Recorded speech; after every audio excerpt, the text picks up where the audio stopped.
अस्सलाम वालेकुम नाज़रीन, चिलपिल विद उरूज के एक और ज़बरदस्त से एपिसोड जो कि होता है एस्ट्रोलॉजी बेस्ड और टैरो कार्ड रीडिंग और उसके साथ न्यूमरोलॉजी का भी हमने एक शुरू किया था आपके लिए।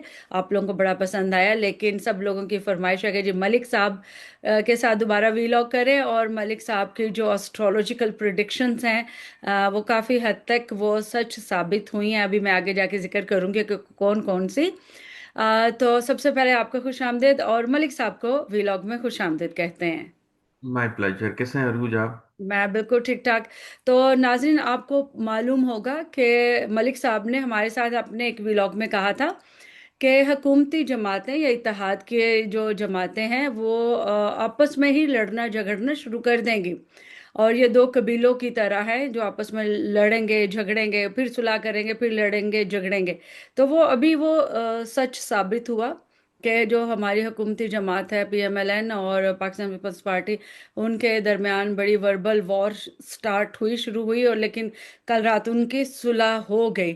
तो मलिक साहब ये बताएं कि ये सुलह कब तक कायम रहेगी और उसके बाद के उनके एस्ट्रोलॉजिकल जो साइंस हैं वो क्या कहते हैं।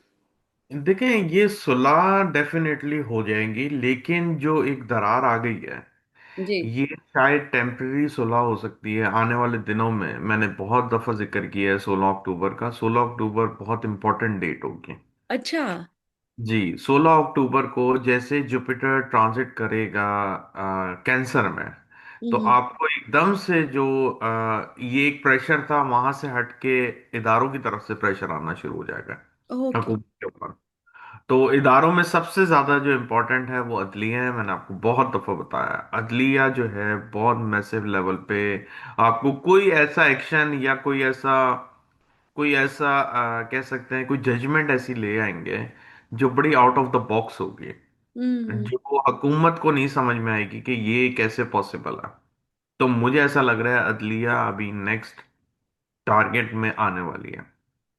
दूसरी इंपॉर्टेंट बात यह है कि जैसे ही 16 अक्टूबर आएगी, पाकिस्तान के ऊपर एक मजीद प्रेशर बढ़ रहा है इंडिया की तरफ से, जो कि मैंने शायद आपके वीलॉग में तो नहीं, हमने वीलॉग जरा लेट स्टार्ट किया है। दूसरे वीलॉग्स में बहुत दफा बताया था कि पाकिस्तान इंडिया का महाज मुझे गर्म होता हुआ दिख रहा आपने है। बताया था, हमारे साथ व्लॉग में भी बताया था, लोगों को याद है। जी, तो ये जो महाज है मुझे लग रहा है ये मजीद गर्म होता जाएगा। यहाँ से भी हुकूमत को प्रेशर आता हुआ दिख रहा है, और होगा भी सही। ऐसा नहीं है नहीं होगा। और तीसरी और इम्पोर्टेंट, जो कि सबकी फेवरेट, पीटीआई।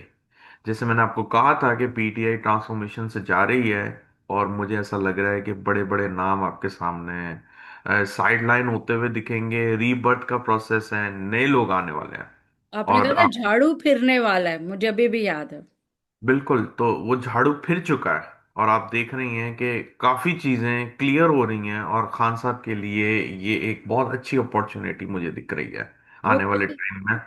हम्म, तो वो कैसे? आप कह रहे हैं कि इंडिया पाकिस्तान के महाज के ऊपर जो महाज है वो भी गर्म होगा, अदलिया जो है वो भी आउट ऑफ बॉक्स कुछ फैसले करेगी, इदारे जो हैं वो भी थोड़े से इन्वॉल्व हो जाएंगे, एक्टिव हो जाएंगे, हुकूमत के ऊपर भी प्रेशर आएगा। तो फिर पीटीआई के लिए कैसे आप देख रहे हैं?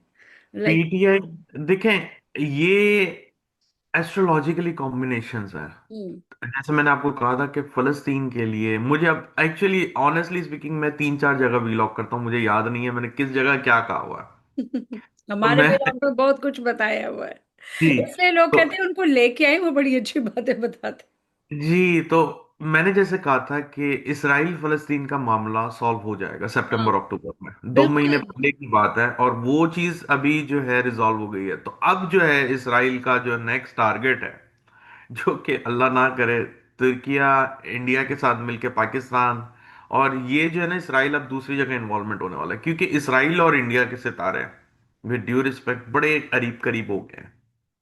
हम्म। इसराइल का जो वो है प्रेसिडेंट है, जो भी है, नेतन्याहू। नेतन्याहू। जी, नेतन्याहू का जो असेंडेंट है वो स्कॉर्पियो है। ठीक हम्म। है। और इंडिया का जो इस वक्त दशा चली है वो मार्स है। तो इन दोनों की मैचिंग बहुत जबरदस्त होने वाली है। ओके। तो इस तो वजह से, इन दोनों की जो हरकत हैं करीब करीब सेम होंगी, करीब करीब ये एक पेज पे चलेंगे। तो मुझे ऐसा लग रहा है कि इसराइल अभी फिर जो है कोई नई शरारत करेगा इंडिया के फलस्तीन के साथ साथ। मिलके? फलस्तीन के साथ नहीं, इंडिया के साथ मिलकर तो वो तो डेफिनेटली कोई फिर नहीं। हम ही हैं। जी अल्लाह करे ना हो। मैं नहीं चाहता हूं मैं ऐसी वाइब्रेशन दूं या ऐसी बात करूं, अल्लाह करे ना हो। तो मुझे ऐसा लग रहा है कि अभी इंडिया जो है इसराइल के साथ मिलके हमारे साथ डिस्टरबेंस पैदा करेगा। ओ माय गुडनेस, मतलब ये कि ये तो बड़ी खतरनाक सी सिचुएशन है, और 16 अक्टूबर के बाद सिचुएशन आ रहा खतरनाक है, अल्लाह करे ना हो। मैं इसीलिए नहीं डरा रहा हूँ, लेकिन जो सितारे बता रहे हैं वो बड़ा ईस्ट और वेस्ट के कॉम्बिनेशन बहुत क्लियर नजर आ रहे हैं, और मैंने नहीं, आपको पहले भी बता दिया। आपने बड़ा अच्छा किया कि पहले से बता दिया। अल्लाह करे कि जो इदारे के लोग हैं वो देख रहे हो ये वीलॉग, और वो अपनी सफ़ें दुरुस्त कर लें, अपना अपना होमवर्क कर लें, तैयारी पकड़ें। देखिए, इंटेलिजेंस जो है बिल्कुल उसका इंटेलिजेंस ख्याल के करें। पास हमसे ज्यादा न्यूज होती है, लेकिन मेरा काम है प्लैनेट्स की प्रेडिक्शंस के हिसाब से बताना। उनके पास डेफिनेटली होंगी, और अगर आप माने ना माने, इंटेलिजेंस के पास इतनी रिपोर्टिंग होती है कि कौन किस वक्त क्या कर रहा है उनको सब पता होता है। लेकिन हाँ। मेरा काम है एस्ट्रोलॉजिकली बताना कि एस्ट्रोलॉजिकली ये प्लैनेट डेफिनेटली, इसराइल जो है अभी फारिग हो चुका हुआ है। हम्म। उसका जो एक मास था वो खत्म हो गया, वो शगुन से नहीं बैठेगा। और मार्स, मैं आपको बता रहा हूँ, मार्स जो प्लैनेट है उसका काम ही फाइट करना है। हम्म। सुकून ही तब आता है जब वो लड़ झगड़ लेता है। तो ठीक है। अगर किसी का स्कॉर्पियो असेंडेंट है, मैं उसकी वो नहीं कर रहा हूँ, लेकिन ये उनका जो है ना नेगेटिव ट्रेट है हम्म। कि जब वो लड़ते हैं तभी उनको सुकून आता है। इसलिए अगर मैं किसी कंसल्टेशन में किसी असेंडेंट को मार्स से रिलेटेड देखता हूँ, तो मैं उनको एक ही एडवाइस करता हूँ कि प्लीज आप जिम जाएं, क्योंकि वो वहां जाके अपना एग्रेशन निकाल आएंगे, दे विल बी फाइन। लेकिन इसराइल जो है उसकी फोर्सेस तो जिम वगैरह करके, तो लड़ाई झगड़ा करने के बाद ही उनको सुकून मिलता है। सुकून तो होता मुझे ये बताएं, पाकिस्तान के ऊपर खुदा ना हास्ता ये सिचुएशन आती है, तो सितारे पाकिस्तान को किस तरह से और कितना सपोर्ट करेंगे? पाकिस्तान को सालमियत को कोई प्रॉब्लम नहीं है।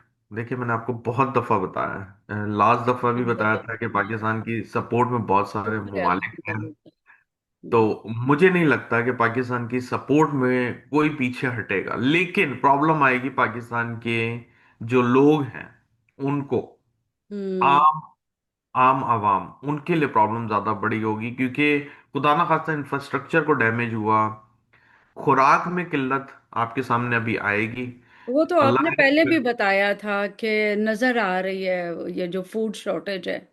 जी तो ये चीजें अभी मजीद बढ़ जाएंगी अगर खुदा ना खास्ता जंग हो गई। तो बेहतर यही है, मेरी दुआ है, जितने भी व्यूअर्स हैं उनसे यही रिक्वेस्ट है कि करें कि अल्लाह करे जंग ना हो। आमीन आमीन सुम्मा आमीन। हम भी ये अब स्पेशली ये दुआ करेंगे। मेरा तो काम वैसे भी सारा दिन मैं दुआएं मांगती रहती हूँ अल्लाह ताला से। अल्लाह ताला हमारे मुल्क को महफूज रखे दुश्मनों से भी। तो हाँ, मलिक साहब, पीटीआई के लिए या इमरान खान के लिए इसमें कोई अपॉर्चुनिटी, क्या वो पाकिस्तान के, अगर खुदा ना खास्ता कुछ हो जाता है तो इस वक्त में वो पाकिस्तान के साथ खड़े होंगे? इमरान खान को क्या बाहर फिर वो लाया जा सकता है कि आप आएं और लोगों के साथ ये जो मुश्किल वक्त है इसमें साथ दें? देखिए, मैंने आपको पहले भी कहा है कि इमरान खान की चेंजेस नजर आ रही हैं, लेकिन आवाम के साथ साथ मुझे अभी नजर नहीं आ रहा है। आइसोलेशन में है अभी भी? आइसोलेशन में ही हैं। अगर वो यहाँ से निकाले भी गएंगे जाएंगे तो वो दूसरी जगह भी आइसोलेट होंगे, लेकिन यहाँ से बेहतर होंगे। ओके, ऑल तो राइट ऑल मुझे, अगर आप ये बोलें कि वो आवाम के साथ आए, और वो वाला सिनेरियो अभी नजर नहीं आ रहा, अभी नजर नहीं आ रहा। ओके, मतलब ये कि अभी उनके फिर रिलीज का कोई हम वो ना करें कि बड़ी जल्दी वो बाहर आ जाएंगे लोगों में बैठेंगे, वो नहीं है। देखिए, जेल से जरूर बाहर आएंगे, ये बात तो नजर आ रही है, लेकिन आवाम के साथ नजर नहीं आ रहे मुझे अभी। तो क्या मतलब वो किसी दूसरी जेल में चले जाएंगे? पॉसिबल है कि वो शायद बनीगाला शिफ्ट हो जाए, या मुझे नहीं पता कौन कौन सी हम्म। जगहें हैं उन्होंने नॉमिनेट की हुई हैं, तो वो वहां पे शिफ्ट हो जाएंगे। लेकिन वो बाहर आते हुए जरा मुश्किल दिख रहा है मुझे, अल्लाह करे ओके। ऐसा हो जाए अभी तक पाबंदियों में ही वो रहेंगे। कि अच्छा, पाबंदियों में। हुकूमत का मुझे बताएं, हुकूमत का क्या रोल होगा ये अगर खुदा न खास्ता 16 अक्टूबर के बाद हालात इसी तरह के हो जाते हैं जैसा आप फरमा रहे हैं, तो हुकूमत को कहाँ देखते हैं? क्या वो जिम्मेदारी का मुजाहरा करेगी, कमजोर हो जाएगी, अवाम का गम गुस्सा उस पे होगा, या उसको अवाम की ताकत मिलेगी? ये इसके ऊपर सितारे क्या कहते हैं? अवाम की ताकत तो है ही नहीं है उनके साथ। हम्म। वो वैसे ही जो है ऑक्सीजन पे चल रही हैं, और अब अगर उनकी ऑक्सीजन मास्क भी हटा दिया जाएगा तो उनके लिए आने वाले दिन बड़े मुश्किल दिख रहे हैं मुझे। हम्म। अल्लाह करे जंग ना हो, जंग हो ना हो, दोनों के यही सिनेरियोज बनेंगे, यही सरकमस्टेंसेस बनेंगे। हुकूमत के लिए काफी चैलेंजेस हैं। ओके। लेकिन सरवाइव करती हुई नजर आ रही है आपको हुकूमत? और वो लड़कते खड़कते, जैसे वो बोलते हैं ना, कि ना होने के बराबर ही दिख रही है मुझे। Okay, all right, all right. कोई बिल्कुल अगला जैसे, इलेक्शन, कोई इंटरिम सेटअप नजर आता है आपको पाकिस्तान में? अभी नहीं, हम्म। अगले साल में डेफिनेट नहीं। अगले अभी नहीं। साल में? अगले साल के किन महीनों में नजर आता है आपको? मई ऑनवर्ड चीजों में बहुत ज्यादा चेंजेस आएंगी, और मुझे ऐसा लगता है कि वहां से जो है इनका सर्वाइवल रेट जीरो हो जाएगा ऑलमोस्ट। ओके। तो समझे 10% सर्वाइवल पर है। ओके, ओके, बिल्कुल ठीक है, लेकिन ये मई तक रिड़ते खिड़ते चले जाएंगे? पॉसिबिलिटीज हैं बहुत ज्यादा, क्योंकि ये जो 2 महीने हैं बड़े बड़े ही टायरिंग होने वाले हैं हुकूमत के लिए। अच्छा, एक अक्टूबर से सूबे में। दिसंबर, ओके, अक्टूबर और नवंबर दिसंबर। नवंबर दिसंबर ये इनके लिए बड़ा टायरिंग होगा। बिल्कुल ठीक है। अभी दो सूबों के जो वज़राए आला हैं, पंजाब और सिंध के, उनमें बड़ी गर्मा गर्मी हुई है, बड़ी ज़बरदस्त उनकी वर्बल फाइट हुई है। लेकिन चले, सुलह करवा दी वज़ीर दाखिला ने उनकी। तो उन्होंने कहा कि ठीक है, हम अब ये वाली जो जंग है ये नहीं करेंगे। तो क्या आपको लगता है कि अब केपीके के बाद किसी और सूबे का वज़ीर आला भी तब्दील हो सकता है? वजीर आला तब्दीली की तरफ जो जाएंगे वो दिसंबर जनवरी के बाद, जैसे मैं बता रहा हूँ, और हम्म। मुझे ज्यादातर लग रहा है कि पॉसिबिलिटीज होंगी। उसकी रीडिंग मैं आपको अगले आने वाले शोज में बताऊंगा। बिल्कुल ठीक। लेकिन दिसंबर के बाद ज्यादा चेंजेस दिखती हैं। बिल्कुल ठीक है। मतलब अभी तक जो बड़ी एक ड्रास्टिक चेंज आनी थी किसी सूबे में, वो आ गई है। जो सुहेल अफरीदी साहब आए हैं, अभी उनका तो मेरा ख्याल है आपके पास जायचा नहीं होगा। अभी नहीं, क्या मेरे पास उनके। नहीं, उनके हाँ। पास जो अली अमीन गंडापुर का है वो तो मैं बहुत पहले ही वो बता चुका। आपने बताया था कि वो चले जाएंगे, वो चले गए, आपकी वो बात भी दुरुस्त साबित हुई। इससे मैं पूछी थी, सुहेला अफरीदी का तो अभी आपके पास नहीं होगा ना जायचा? तो उनका नहीं बिल्कुल है। उनके बारे में फिर इंशाल्लाह बात करेंगे जब आपके पास उनका जायचा आ जाता है। हमारे जो फोर्सेस हैं, हम्म। उनका फ्यूचर क्या है, उनकी स्ट्रेंथ क्या होगी? मुझे तो 16 अक्टूबर का ऐसे वो दिल में लग गई है बात के, इसके बाद मतलब अल्लाह खैर करे। अभी कल भी हमारे फोर्सेस के देखें, एक कर्नल साहब, मेजर साहब, 11 जवान हमारे शहीद हो गए हैं। तो ये हर रोज फोर्सेस के ऊपर जो है ना वो प्रेशर बढ़ता हुआ मुझे तो नजर आता है। आपके सितारे क्या कहते हैं? फोर्सेस जो हैं अभी टफ प्रेशर में रहेंगे। उनकी वजह यह है, मार्स मरक्यूरी के साथ अभी कॉन्जॉइन है। आने वाले दिनों में जैसे ही मार्स अगले हाउस में ट्रांजिट करेगा, तो हम्म। मुझे लगता है कि फोर्सेस के लिए अच्छा रहेगा। ओके, ऑल अगले राइट। अगले मतलब यूं समझें कि अक्टूबर के बाद उनकी जो गिरफ्त है वो मजीद मजबूत होगी।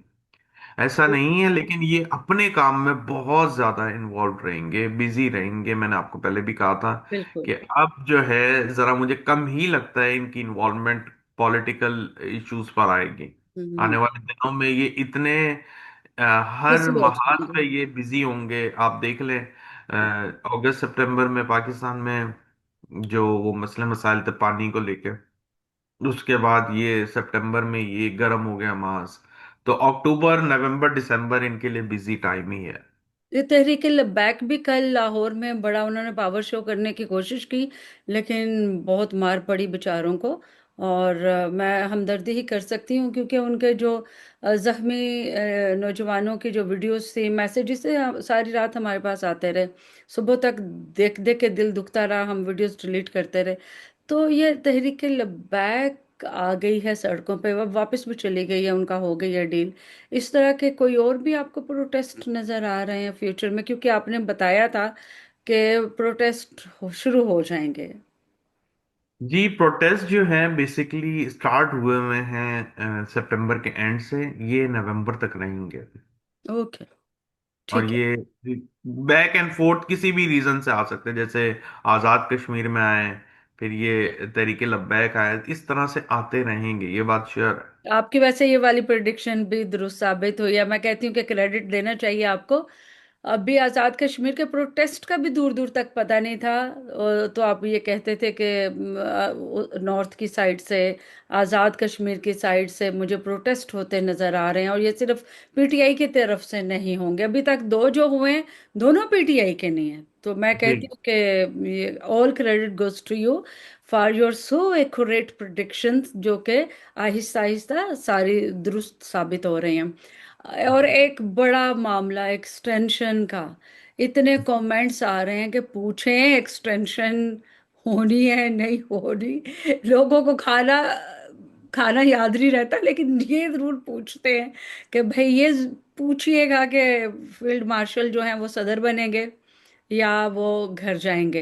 क्योंकि राणा सनाउल्लाह जो है ना, वो उन्होंने ये दूसरी तीसरी मर्तबा कहा है कि उनको तो सदर बनने में कोई इंटरेस्ट नहीं है। तो वो अगले आर्मी चीफ का हम इंतजार कर रहे हैं। नवाज शरीफ अगला आर्मी चीफ लाएंगे। अब नवाज शरीफ और फील्ड मार्शल आसिम मुनीर। देखिए, मैंने जो कार्ड निकाले थे उसके हिसाब से अक्टूबर में तो नहीं दिख रहा। अक्टूबर हाँ, में ये भी नहीं, आपने कहा था। अक्टूबर में नहीं दिख रही एक्सटेंशन। अक्टूबर में नहीं दिख रही है, और हम अक्टूबर के तकरीबन 9-10 दिन गुजार चुके हैं। हाँ। आने वाले 20 दिन जो हैं, मुझे जो दिख रहा है वो एक्सटेंशन से हटके कहीं और ही मामला जाएंगे। अच्छा, अगर फिलहाल अगर एक्सटेंशन, एक्सटेंशन नहीं होती तो डायरेक्ट प्रेसिडेंसी तो नहीं हो जाएगी? नहीं नहीं नहीं, कोई प्रेसिडेंसी नहीं होगी। मुझे ऐसा लग रहा है कि ये जो अगले 20 दिन हैं, मुझे जंग के लिहाज से ज्यादा वो खतरनाक दिख रहा है। तो पर एक्सटेंशन आ का रहे हैं, मामला हम जरा, इस्लामाबाद में रहते हैं, इतना डर लगता है कहीं पे भी जंग लगे। इस्लामाबाद, जी, इस्लामाबाद की बात नहीं है, बात ये है कि शायद इन चीजों में ज्यादा हम उलझ जाए, अल्लाह करे ना हो, लेकिन अल्लाह हम करे ना हो। ज्यादातर हालात वहां जाते हुए दिख रहे हैं। तो ये बिल्कुल। एक्सटेंशन तो अभी जरा साइड पे रखें, 20 दिन अच्छा। के लिए। ओ, नवंबर में देखेंगे इसके बारे में। बट चार्ट के हिसाब से अगर देखें तो पॉसिबिलिटीज दिख रही थी, आपने पहले भी बताया था कि पॉसिबिलिटीज बड़ी दिख रही, कमजोर सी होगी बहुत एक्सटेंशन। कमजोर सी होंगी। अगर होगी तो 6-7 महीने के लिए ये आएंगे, और फिर इसके बाद कोई ऐसे मामलात होंगे जिसकी वजह से ये साइड लाइन पे चले जाएंगे। हम्म। बिल्कुल ठीक है। तो आप का बहुत बहुत शुक्रिया आज के वीलॉग के लिए। और चिलपिल में मेरा ख्याल है इतनी ही बातें आज के लिए काफ़ी हैं। इसमें डराने वाली बातें भी हैं। 16 अक्टूबर के बाद वो तमाम लोग जो कि बॉर्डर एरियाज में रहते हैं, ख्वाह वो पंजाब का बॉर्डर एरिया है, नॉर्थ का है, साउथ का है, ईस्ट वेस्ट जहाँ के भी हैं, अल्लाह ताला से दुआ है कि आप सब लोगों को अल्लाह ताला महफूज रखे। तो स्टे अलर्ट और दुआ भी मांगें कि अल्लाह ताला हमारे प्यारे मुल्क को महफूज रखे। इसराइल, इंडिया या कोई और भी अगर बैरूनी दुश्मन है और अंदरूनी दुश्मन है, सबसे महफूज रखे। तो मलिक साहब, बहुत बहुत शुक्रिया। और मुझे उम्मीद है कि हम कल जब अपना प्रोग्राम रिकॉर्ड करेंगे तो टैरो कार्ड रीडिंग भी करेंगे, क्योंकि आज आपने एस्ट्रोलॉजिकली पाकिस्तान के बारे में, पाकिस्तान की शख्सियात के बारे में बताया, तो कल आप टैरो कार्ड की रीडिंग के साथ भी हमें बताइएगा। जरूर। आपका बहुत बहुत शुक्रिया। तमाम देखने सुनने वालों को आज तक के लिए हम खुदा हाफिज कहते हैं, और फिर आपसे कल मुलाकात होगी। अपना बहुत ख्याल रखिएगा। मलिक साहब को और उरूज को इजाज़त दीजिए। अल्लाह हाफिज।